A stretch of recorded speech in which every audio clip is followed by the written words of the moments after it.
What's going on, everyone? Designedcoma here. Welcome back. And the gameplay you're watching is me playing some Black Ops 3. So, what's up for today's video? Well, when I got home today, I just kind of sat down on the couch after I got home from work, and I popped on the TV, and one of my favorite programs happened to be on. It was on the Travel Channel. It's a program called Mysteries at the Museum, I believe.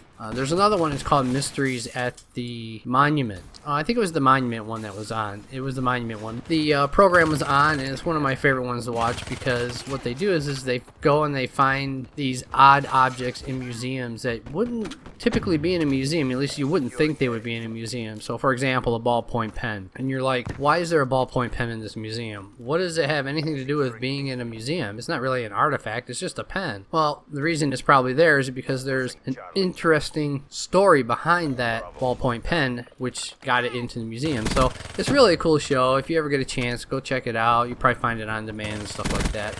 But what I want to talk about has to do with Hollywood, torpedoes, and radio frequencies. Now, the Hollywood side of it has to do with Hedy Lamarr. Now, Hedy Lamarr was a Hollywood star back in the 30s and rather popular and during the pinup days and all that stuff. And one of the things about her is she was very inquisitive, and these are the things that the fans didn't know about her. She was very smart, she was very good with math, she was very interested in military technology. Now, she did get married in 1933, and this was a guy that was working with some of the military and stuff like that, and that's what kind of got her really interested into military technology. She ended up divorcing, though, and then right around when World War II broke out, her curiosity with the technology intensified. Because she was kind of facing some boredom with her film career, and she decided she was going to focus more energy into this interest in the technology that she had.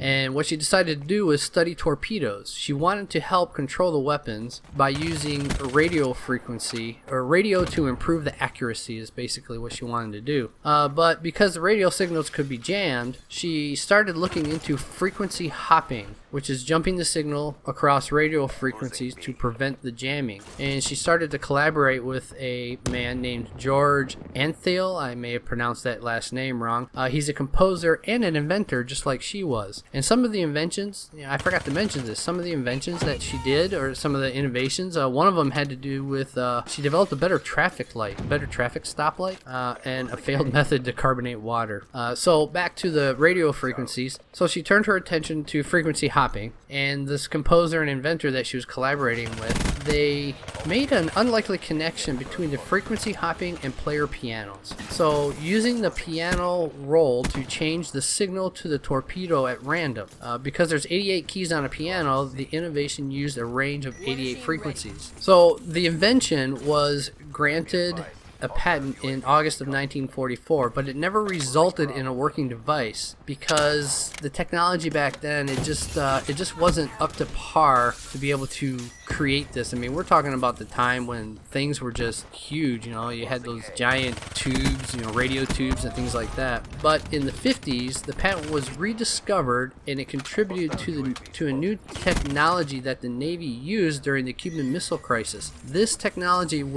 Her technology was taken and kind of tweaked a bit to help create a radio frequency that the enemy back in the day could not decipher. Now, some of the really cool things about this technology that she created, this idea she came up with radio frequencies and frequency hopping, is seen today in Bluetooth, cellular communications, and Wi-Fi technologies. I gotta tell you, this is one of the coolest things I came across on TV just by random. It just happened to be on, and I really wanted to just grab it and find some info on it. I'll have a link in the description you guys can go check out.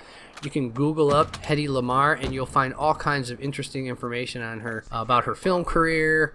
More importantly, you'll find more stuff about some of the innovations and things that she worked on and created. I do want to mention one of her favorite quotes, and one of these quotes is, let me see if I can find it here. Any girl can be glamorous. All she has to do is stand still and look stupid.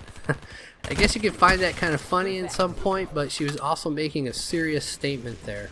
So I hope you guys enjoyed the video. If you did, don't forget to give it a like, favorite, subscribe, and definitely go check it out because it is some of the most interesting things that I came across on TV. So I'll catch you guys in the next one. Good effect.